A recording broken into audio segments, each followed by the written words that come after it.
feel like Logan just needs a hug, right? He just needs James Vowles to tell him that he loves him and that everything's going to be okay. Logan, you got your sponsorship money, you're plenty good enough, we have faith in you. And everything that's happened, everything that's transpired over the past 14 days has been the antithesis of that. Mercedes would be a good project for him. You know, how many times have we seen him standing there with his notebook, staring at that Mercedes, almost going, I can fix you. I can fix you. Take steps, Mercedes, in the right direction, and everything that I'm seeing is not. And even bloody George talking about he wasn't looking at he wasn't even looking at Fernando Alonso last Grand Prix. What are we like? What sort of SH1T show is this, Baxley? Are we closer than we ever have been in April of 24 to Adrian Newey joining another team not named Red Bull?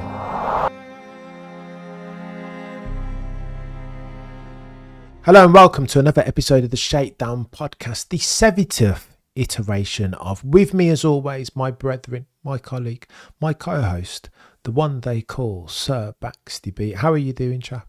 Yeah, good, thanks, mate. Yeah. Good, man. Of course, we are missing the third in the party, Juan Chezinho. To see, I mean, it's a back-to-back trade, right? We'll forgive him this week.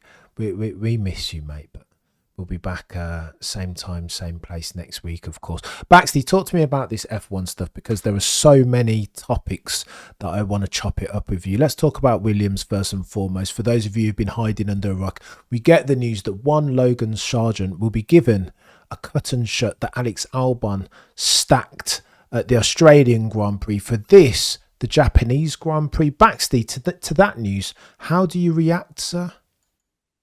Talk about a team undoing all of their goodwill in the space of 2 weeks. I mean, we didn't really talk about the Australia situation, but I thought that whole situation I understood it. I didn't agree with it because, yes, Alex is the faster driver. There is no question about that. He destroyed Logan last year. But I thought Williams missed out on a really good opportunity to rally around their second driver, get the full weight of the team behind him and build up his confidence, which actually may help them more in the long run. Because, Alex, you can plug him in, he's good to go. That's the level that Alex is at right now within that team. Whereas Logan, he needs a bit more help. And I thought it was a really good opportunity that they squandered. And what was it for? If they scored the point, okay, fair play to them. But they didn't score the point, and I think they've damaged Logan's confidence massively, and I think this could have a really detrimental effect on the team.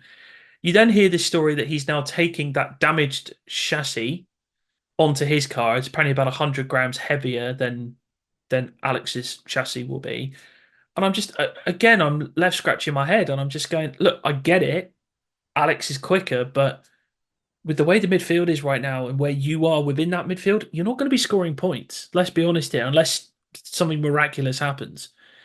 And again, you are basically saying to Logan, you are the number two and we don't particularly fancy your chances to do a job for us.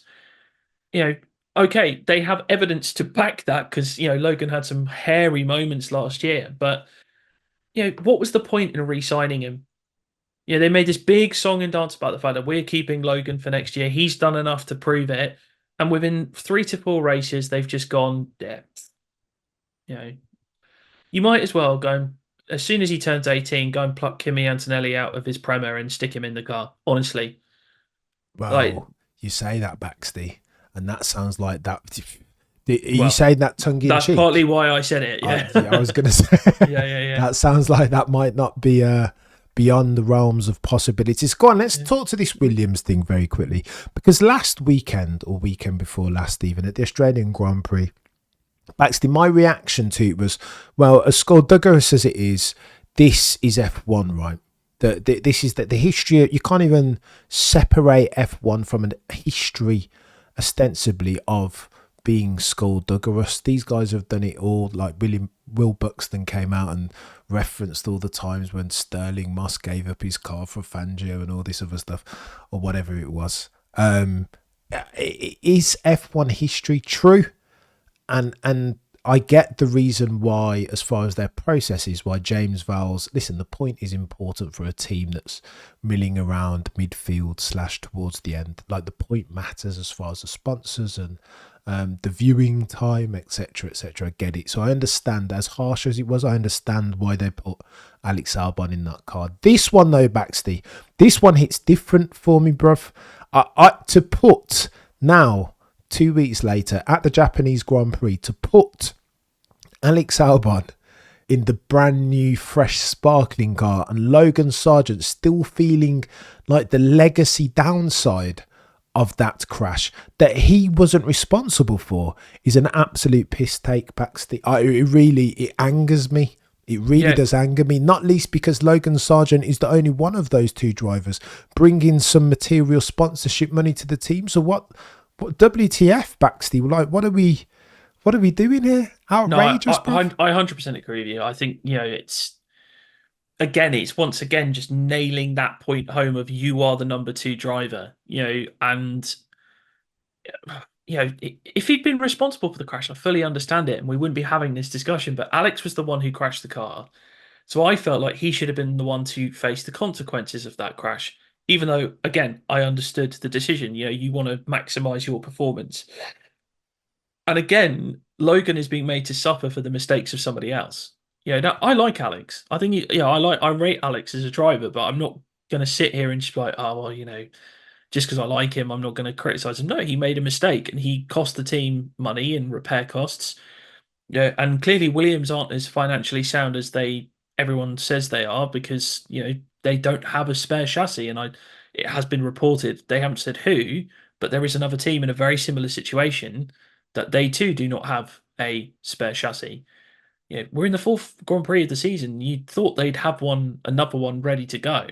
These apparently all financially viable teams due to the cost cap. So, we know that Williams have had problems in getting ready for the season, and it's been very difficult for them, but there's a way to manage things. I don't think the way they're doing it is right. And so far, their reasoning they haven't justified it because Alex didn't score points in Melbourne, and will they score points here in Suzuka? I don't know. They are pretty quick in high-speed corners at points, but that midfield has got a lot more competitive, and it's going to be difficult for them, I think. And I can't imagine Logan having a fun time with a car that's slightly heavier. Unbelievable. How is it heavier, Baxley, courtesy of the repair work that they've done to it? I suspect so, yeah. That I don't know the ins and outs, but yeah, they've said that because of the repair work they've had to do, which has apparently gone better than expected, which sounds to me like political PR spin. It's just, it's a mess. Hopefully Williams are learning from this, and James Vowles can go to Doralton Capital and other investors and say, look at the mess we're in now. We're trying to grow. I'm bearing the brunt of this so that we learn from this and never have to go through this again.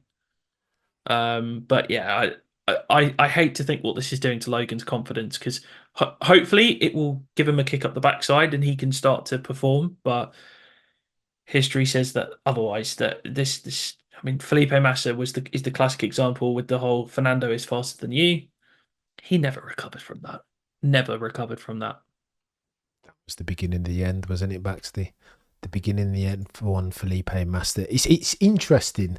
F1 for me has always been a momentum game, and sometimes when you're just in a rut, Baxley, and it's impossible to turn it around. I feel like Logan just needs a hug, right? He just needs James Vowles to tell him that he loves him and that everything's going to be okay. Logan, you got your sponsorship money, you're plenty good enough, we have faith in you. And everything that's happened, everything that's transpired over the past 14 days has been the antithesis of that. Yeah, let's not forget, Logan is also a Williams Academy graduate. How many of their academy have actually gone into the F1 team? So he should be cut a little bit of slack. I'm not, look, F1 is a tough sport. It's a tough business. I'm not about to say we need to, sunshine and roses and rainbows and everything else. Like, it's a tough sport. And decisions have to be made, and you're going to be on the receiving end of tough decisions.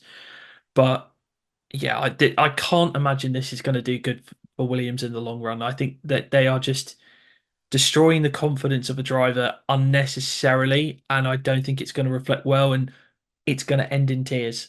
And I think, you know, I think honestly, I think the only way they can get out of it is by ditching Logan in Monza and bringing in Kimi. If Go on Kimi then. start if Go- he starts producing the goods in F2, which he's Oh, starting to do, oh. This is bloody techie Baxty. yeah, Um, Go on, let's talk Kimi Antonelli. Because we had the conversation a few weeks ago, and at that time you thought that it was too soon to see Kimi Antonelli in an F1 car. And since then, Baxty, he's bagged the bloody test in the W12, a better car from Mercedes than the W15. He's going to be testing that Austria. He's not doing too badly in F2. And again, I don't want to say he's handing Ollie Behrman his ass, not quite, but people will see the headlines and think that, okay, so this bears well, particularly on the back of Ollie Behrman showing at the Saudi Arabian Grand Prix right now. The rumour is that, again, I think he's got super license points already, but because of the Max Verstappen rule, 17-year-olds aren't allowed in F1 anymore, deemed too young, 18 or older. Kimi Antonelli turns 18, I want to say August 25th or 26th this year. Monza Grand Prix is that weekend or the weekend thereafter. Baxter, is this something is this a true thing really? That Kimi Antonelli, still in F2, just turning 18 years old, is going to usurp Logan Sargeant. James Vowell's going to do his mentor a big favour and get Kimi Antonelli some proper F1 time this year in Logan's stead. Is this a real thing, bruv? So for context, this kind of got put into the ether on Missed Apex with Joe Sayward. And he was kind of saying, chatting with Spanners and basically suggesting that Kimi could be in the car by Monza. And I think the big caveat there is if Logan steps up his performance. Well, I've just said I don't think what they're doing to him right now is going to help him. Um, so yeah, I think it could very well happen. I think Kimmy's been having a really good time of it. Well, not a really good time of it because I mean they were terrible in Bahrain, but he's starting to show glimpses of his potential in that F2 car. He qualified really well in Australia. He was doing a pretty good job in the race before. I think he had an incident. I didn't, given the time zone difference, I didn't catch too much of F2 in Australia. But um, yeah, I mean, if this kid is as good as they say he is, and he's on par with a young Hamilton and a young Verstappen, Oh, then you got to get him in the car as soon as possible. And I think actually getting him into a Williams would be a better option than putting him straight into a factory Merc. right. That's just my view on it. That's kind of been my view the whole time. Mm. Is if he is good enough and Williams want to take him, then fine. But we'll have to see. Oh, mate, I don't know where I stand on this. I genuinely don't know where I stand. I'm trying to compute it in real time because I mean, if he is the next one, right, then throw everything at him, and his shoulders should be broad enough to handle it even at the ripe old age of 17, Baxty. But nevertheless, on paper, I do think that this all feels a bit too soon. When like circumstances conspire to lead you in one direction that you probably shouldn't go down on paper. So Behrman, I think if Behrman doesn't happen in Saudi, that the groundswell around Kimi Antonelli isn't what it is today, right? It's that the Behrman effect again, as Joe Saywood says it. The Behrman effect is now propping up the likes of Drogovic, bloody Teo Pourchaire. He's like all these teams will be looking at these young bucks saying, okay, can we crystallize some financial upside and get one of these young bucks in who could do a better job than say a K-Mag or a Danny Rick, right? And it's techie. Baxter, I don't know what the right answer is, but Yeah, there's a lot of young drivers knocking on the door, and they have been for some time. You've listed some of them off, but I can name you a few others. I mean, Jack Doohan, Alpine, Kush yeah. Miney, another Alpine young driver, absolutely killing it in F2 this year. And I think Mm. should really be leading the championship. Liam Vesti. Liam Lawson, Fred Vesti, Isaac Hadjar, who had a Mm. killer Australian Grand Prix weekend and is very highly rated by Red Bull. So yeah, I think Ollie Behrman has done a lot of young drivers a big favour by showing actually I can jump into a Ferrari and do a good job. Yeah, he's had a really good time of it, and yeah, I think that's probably helped Kimi's chances of getting a drive in a Williams certainly, and probably not with a Mercedes because obviously there's a certain Dutchman who might get that drive, Oh, oh. um, yeah, no, it's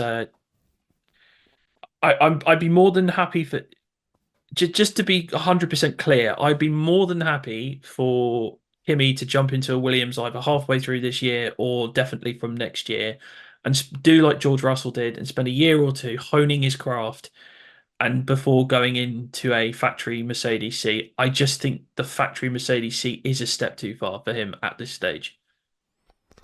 Go on. And so when give him a year in a Williams and then 2026 maybe? Or you think I'd that's give him two. I'd give him two because I mean the jump from F2 to F1, as we've seen with so many rookies over the last few years, is big. It is big, and I think you need that. You need that bit of time. Not everyone is a Lewis Hamilton who can just jump straight true? into leading machinery and be quick from the outset. Not everyone can be a Max Verstappen in that regard. It's people need develop at their own pace. And I think if we put that on Kimi to be like go and be Lewis, well, that'll kill the kid. It would be too much for him.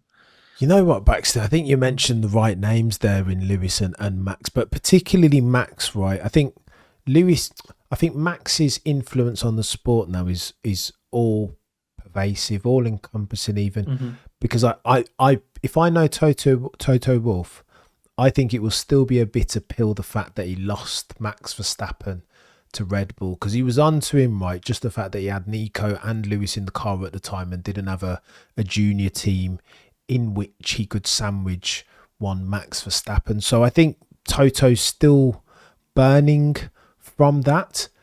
And there goes Kimi Antonelli, the next one, 17 years old. It's like, okay, look, I've been waiting to play this Joker card for a while now, and there is Andrea Kimi Antonelli, and I'm not going to hesitate to play it. So I think I think all of this is a function of the Max Verstappen Toto Wolff history, right? That he's looking, and Lewis now having Yeah. signed to Scuderia Ferrari, he's like, right, I'm playing this joke and I'm playing it now.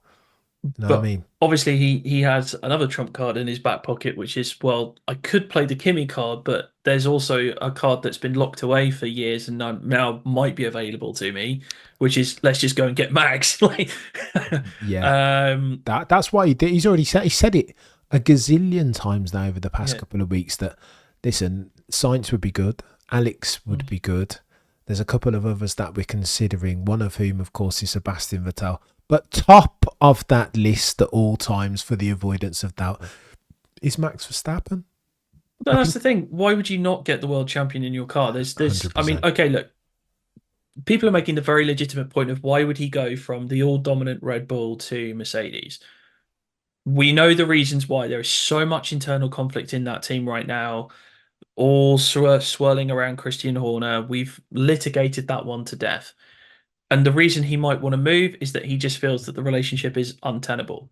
Okay, fair enough. And also, they might also know in the back of their heads, we're not liking what we're seeing from this Red Bull powertrain Ford as well, particularly with an engine regulation set coming up. Who Mm. nailed the last engine regulation set? Mercedes. But also from a business point of view as well, it would be a brilliant signing for Mercedes. Yeah, I get it. A lot of Lewis fans and a lot of Mercedes fans are uneasy about Max coming into the team because of the history that's there, particularly surrounding not just Abu Dhabi 21, but the whole of 2021 as well. And the rivalry that Lewis and Max have had. But if I'm Toto Wolff and Max Verstappen is available, I'm moving heaven and earth to go get him. I'm doing that because you would. There are very few drivers that you would move heaven and earth to get. One of them is Lewis. Look at what Ferrari did. They threw the money at him and said, "We'll give you everything you want," and he made that move. Mercedes are one of the few teams that could do that to get Max. I think Aston Martin is another one because we know that Lawrence Stroll will just open his checkbook. I mean, he's already allegedly put an offer in for Adrian Newey. Oh, You know, shall we talk about that now, Baxley? Now is as good a time as any. yeah, Because yeah, I'm not buying the Adrian Newey transfer speculation, or at least I haven't been hitherto. Here's what concerns me. I keep on hearing this sort of tone to this effect, Baxton. It goes something like this. A couple of people have said this now over the past couple of weeks. It goes something like this. Yeah, Adrian's really good, but we've got a massive team of aerodynamics and engineers and mechanical guys, and they're as much responsible, culpable even, for the genius that is RB20 as is Adrian Newey. I keep hearing that. Max said it at the press conference today. Christian Horner, each and every single time when asked about the genius of Adrian Newey, always trots out something similar. And then you get Adrian Newey's missus, who's liking tweets around Adrian Newey, suggesting that Adrian Newey, linking him at least to Maranello for next year. Baxley, are we, let me word the question this way. Are we closer than we ever have been in April of 24 to Adrian Newey joining another team not named Red Bull?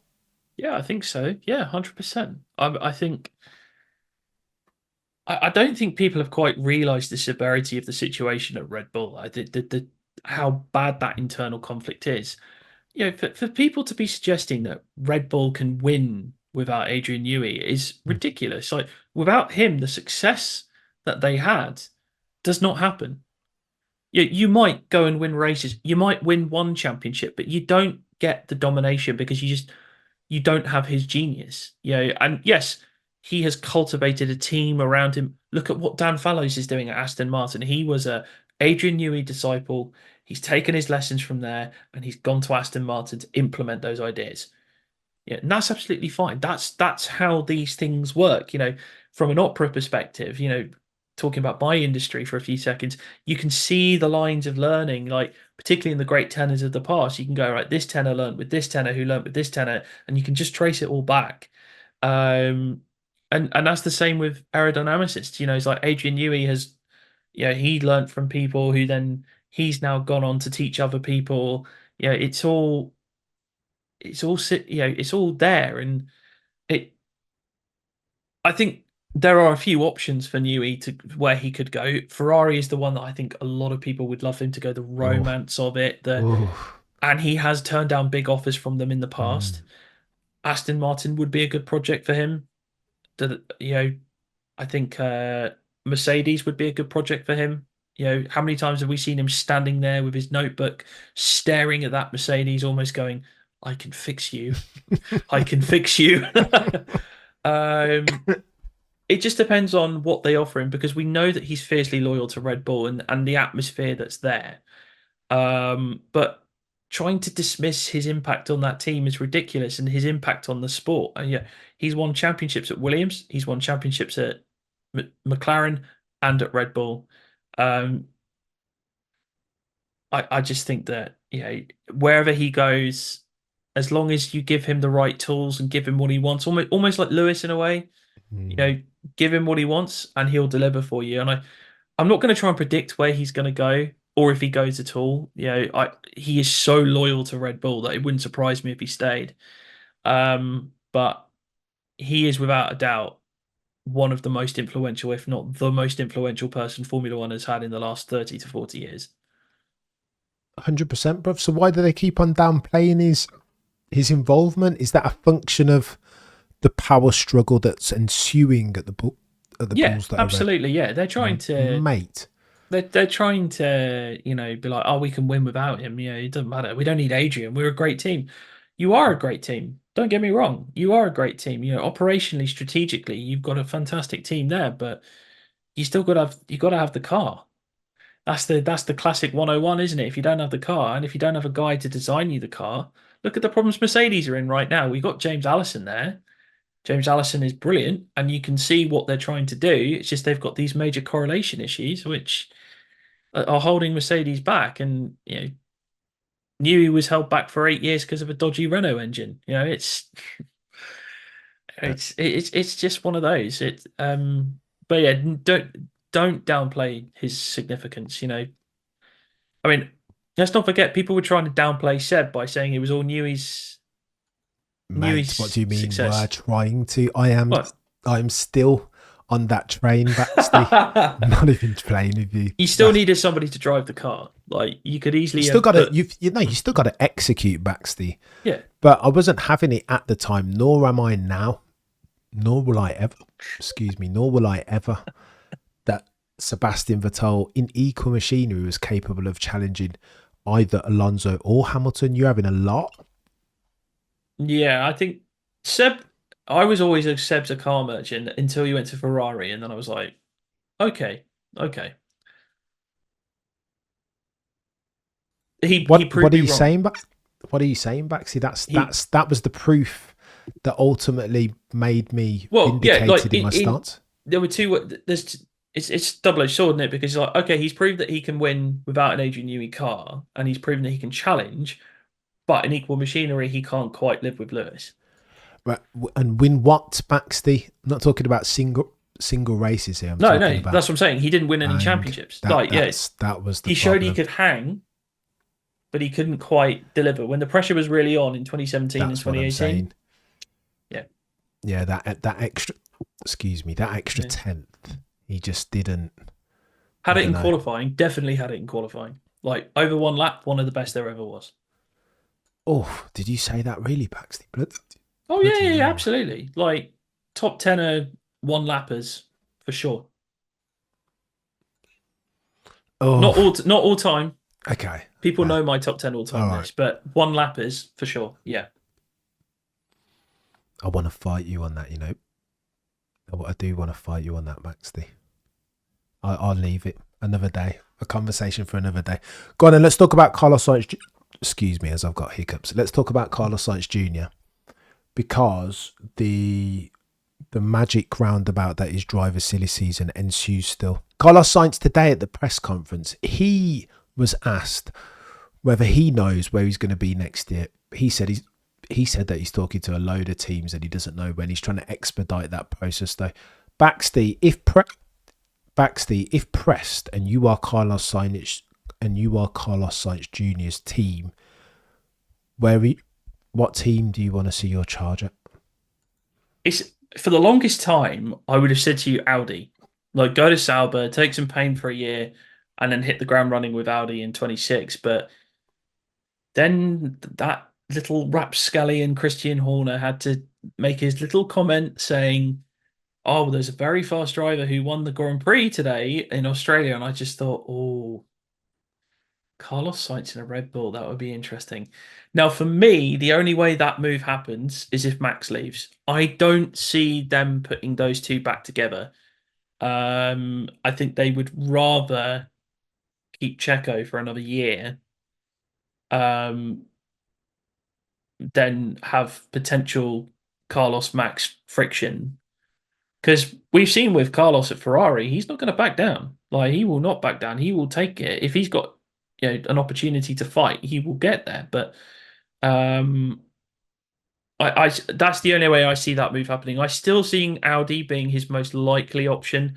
I wouldn't rule Mercedes out if Max says no and they feel that Kimi isn't the best option. They might go for Carlos, but Carlos would be a stopgap and he won't accept that. So it's a tough one. It's a really tough one because there's arguments to be made for him going to quite a lot of teams on the grid, but it has to make sense for him going long forward because Carlos feels, whether we all agree with this or not, he feels he's a championship caliber driver. How many of those teams can actually long term satisfy that ambition? And I think Red Bull, short term, because if he replaces Max and he goes to Red Bull, you'd have to make him the favourite for next year's championship. Um, just simply because I think he would beat Perez, and I'm not. It depends on how much Ferrari could challenge as well. Um, but then if he goes to an Audi, can Audi get themselves going as quickly as people think they might? It's a long-term project.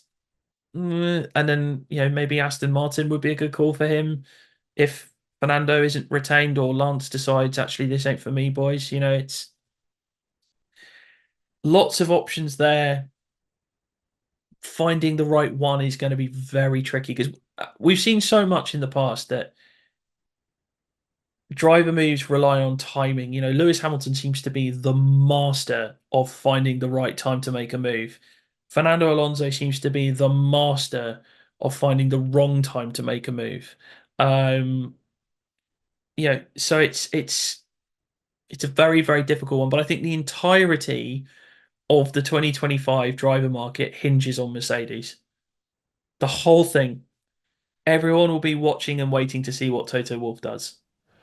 Mercedes and/or Max Verstappen, mate. Yeah. I mean, yeah. if Mercedes go, right, we've signed Max Verstappen, then It's everything goes out the window.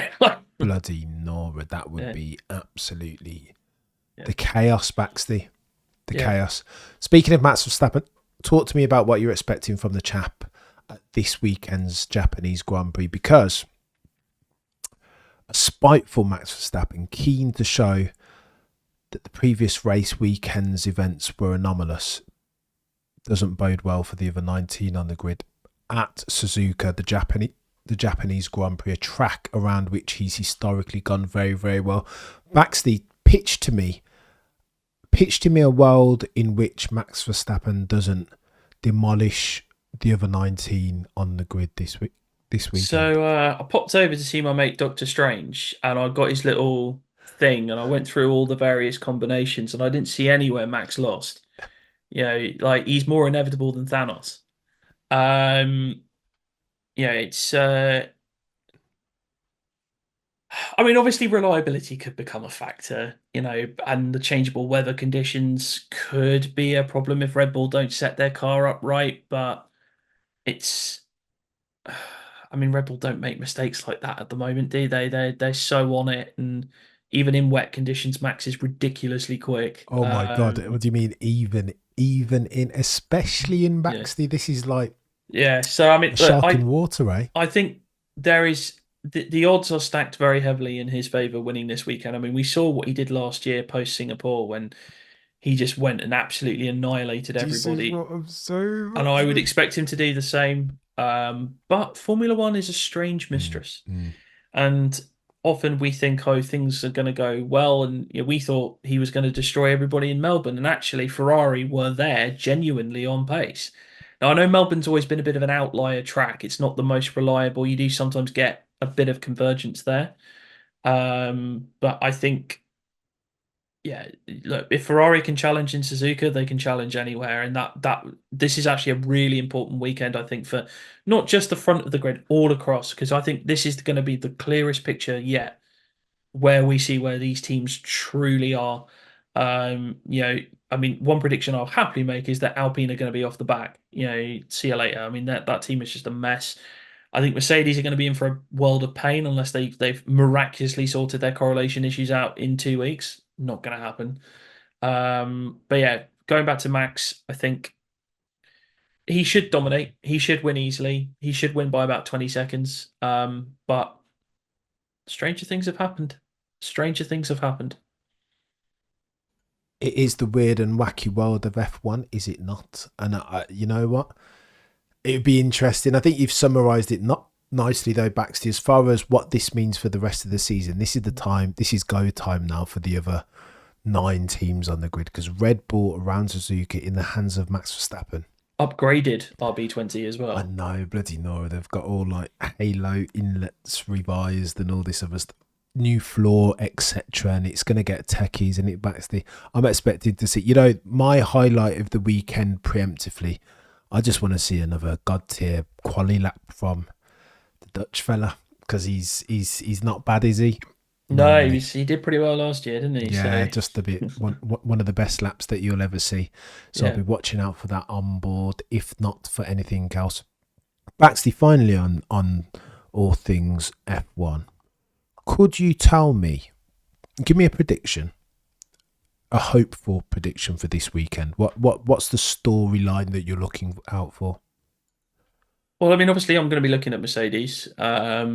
Oh, are we going there again, Baxley? Are Well, we no, no, going no. there? I'm not. I'm Is not it? saying. It's I'm too not saying they're soon. going to do well. I just obviously my eye will be there because they're my team. But um, and I hate to say this because I want to see Mercedes at the front of the grid. I think honestly, a point finish for both drivers would just be what the team needs. Like that we've had coming off a double DNF, an uneventful weekend where they don't run each other off the road like they did last year. That'll be nice. That'll be lovely. Um, Obviously going to be keeping an eye on Williams as well to see what happens with Albon and whether this risk again pays off. Because it didn't last week. Um, I think, as I said before, if Ferrari can actually get close, last year's Japanese Grand Prix was a big moment for Ferrari because they brought that massive upgrade, and they felt that was a big step forward towards getting closer to Red Bull. And if they can challenge here, not maybe not for the race win, but just keep Max Verstappen honest, and to be like, you can't just drive off and coast round for the last 20 laps. Um, if they can keep him honest, then I think we the signs are good long term, particularly for next year. Oof. McLaren are another team I want to keep an eye on because they were very good round here last year. True. Bit of problems at McLaren this last week. They've lost a couple of people, haven't they? Yeah, David Sanchez being the big one. He was only there for 3 months, and now he's gone already. Which is bonkers. Yeah, The job spec didn't match up to the reality of it. Fair play, David. I don't hate yeah. that. But McLaren were chasing Ferrari quite hard in Melbourne, and I'll be interested to see if they can continue that trend and maybe even get themselves in the mix with trying to keep Red Bull honest. I'd be fascinated to see that. So yeah, at the front of the grid, those three teams are who I'm looking at. Yeah, Red Bull, Ferrari, and McLaren, and then obviously I'd love to see Mercedes in there as well, but that ain't going to happen. Let's be frank here. That's not happening. Go on, and let's do our weekly Mercedes therapy session. Because in Mercedes news, I've heard that Toto Wolff has changed his mind. It didn't plan on being at Suzuka in person, and now on the back of the double DNF, deems it sufficiently important that his presence is required. There's been the Lewis Hamilton GQ interview where he talked 90% of the time about retirement and life after F1 et al. Baxter, I'm not, and again, you can read into these things ad infinitum, right? And ultimately, that sometimes there's no substantive to be extracted. Talk is cheap, right? But everything that I'm hearing and seeing from Mercedes week by week, apart from Toto saying he's going to turn it, that he even thought he was acceptable in the first place to have a life outside of Mercedes team principalry, if that's even a word, is unacceptable to millions of Mercedes fans around the world. And but everything I'm seeing, that apart, Baxley, just makes me be even more of a Debbie Downer, even more negative. Like I'm not. Take steps, Mercedes, in the right direction, and everything that I'm seeing is not. And even bloody George talking about he wasn't looking at he wasn't even looking at Fernando Alonso last Grand Prix. What are we like? What sort of SH1T show is this, Baxley? Why were you not looking ahead of you at Fernando Alonso, who, by the way, has a history of this sort of skullduggery in the braking zone? Like, there is no redeeming feature to Mercedes at the moment, and there always has been hitherto, Baxley. Chirp me up, mate. Like, give me some positive news about Mercedes and tell me why I'm being a negative Nancy. I can't. That's the thing. It's difficult. Like it's. You'd like to think that we've taken a step forward, but unfortunately, there are roadblocks to unlocking the performance in this car. And I mean, you just hope that they've got the concept right again. If they've got the concept wrong again, they might as well just write off next year and just be like, right, okay, come on. let's get ourselves a nice engine for 26 and we're good to go. And that's not really acceptable, is it? I mean, they should be doing better, but I still believe in the team to sort their problems out. I think it'll be interesting to see How Baxter and why? to sort the correlation issues out. I think, as I said last week, I think the success was papering over quite a lot of cracks, and now the success isn't there. And those cracks aren't just little small cracks they could have fixed. They are fissures. They are huge, and they take time. And I think a lot of damage was done in 2022. That again, these things take time to unpick and to rebuild. This isn't other sports where you can just do that, change on a dime, and off you go, and you're heading in the right direction instantly. Like you're going to be, Mercedes are going to be struggling away for a while, and I think maybe Lewis foresaw this, and that's why he decided to leave, and not, yeah, To be fair to you, Baxter, you did say I wonder why now for Lewis Hamilton. yeah. You did say, mate. And so I think, but Formula One is one of those sports where something could change really quickly. We could, it's very unlikely, but Mercedes could score a 1-2 this weekend, out of nowhere, and you're like, oh, everything's great again. You I remember yourself, Baxter. Well, I remember with that. not long after I'd started on here when we were going into Sao Paulo 22 and we said, oh, Red Bull are going to dominate and it's going to be really boring. And then we came on the next week and we're just like, Mercedes 1-2, they've solved the problem, yes. And then obviously it went wrong. So, it's a fickle mistress, Formula One. I said this earlier, it's a fickle mistress and anything can happen.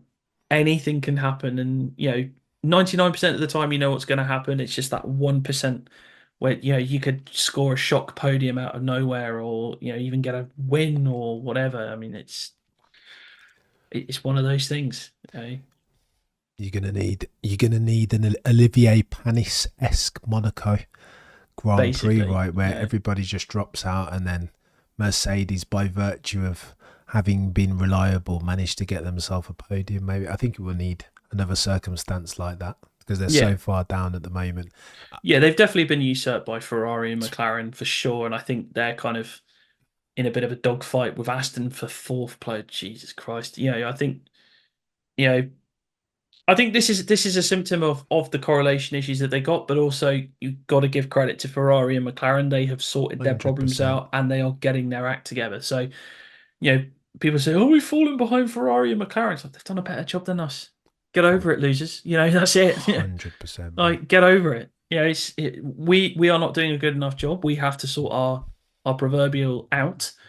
But it's if with time they might be able to. We might, by the end of the season, we might be saying, I'm feeling confident about Mercedes in 2025. Then again, we said that about 23 and 24 as well. I don't know about all that, Baxter. One thing that I'm all out of at the moment is hope, Baxter. Like I've got none of that left. Like genuinely, they need to show me something before I can tap into my brand of hopium for all things Mercedes again. And they're not showing. I just think they're all dialing out. I think even Toto would gladly sack it off at this point.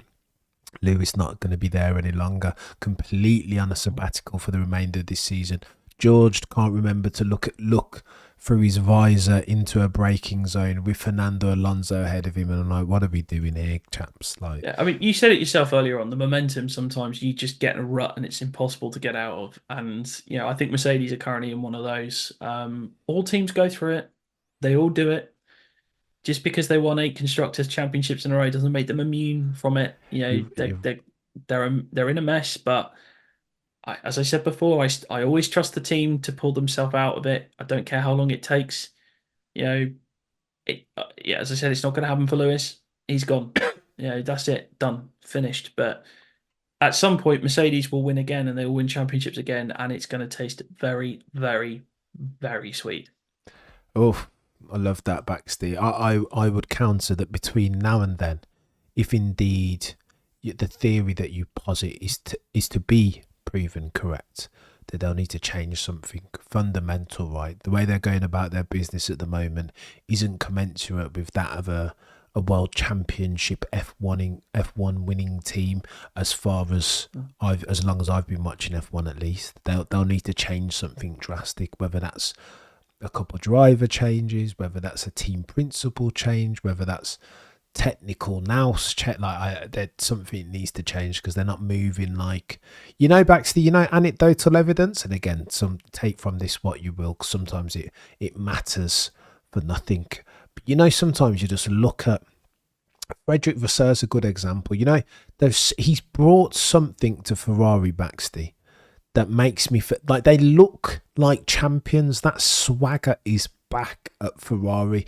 Now, ultimately, we could fast forward 5 years and it might have fizzled out to nothing, right? But for now, the way that the outfit looks from a distance, they look like they could be champions one day. I wouldn't be surprised if over the next couple of years they do more than win a few races, right? That one of those guys, being Charles or Carlos or Lewis, isn't holding some serious silverware. They just look like they're ready to take that next stage. By stark contrast, Mercedes look nothing of the sort. And again, take that for what it's worth, maybe nothing. I don't know. And on that somber note, and on that bombshell, Baxter, I will close the call. Thank you so much for watching yet another episode of the Shakedown podcast. This is our 70th episode. Baxter, what is going on? I haven't done all 70, you have, but I've been there talking nonsense and rambling, but I feel like you've done, mate, you'll have been there on 80% of them, I'm sure. Done a fair few, not as many as Shez, but mate, Shez has been a day one. A shout out to Rory, legend of the channel. If you are watching on the YouTubes, do me a favour, leave a comment and like and subscribe to the channel. If you are listening on a podcasting platform, do me and you a favour and rate, review, all that good stuff. Forward to your mates who also listen to F1, because all that stuff apparently in the world of virality matters. Between now and next time, as always, remember to look but never stare.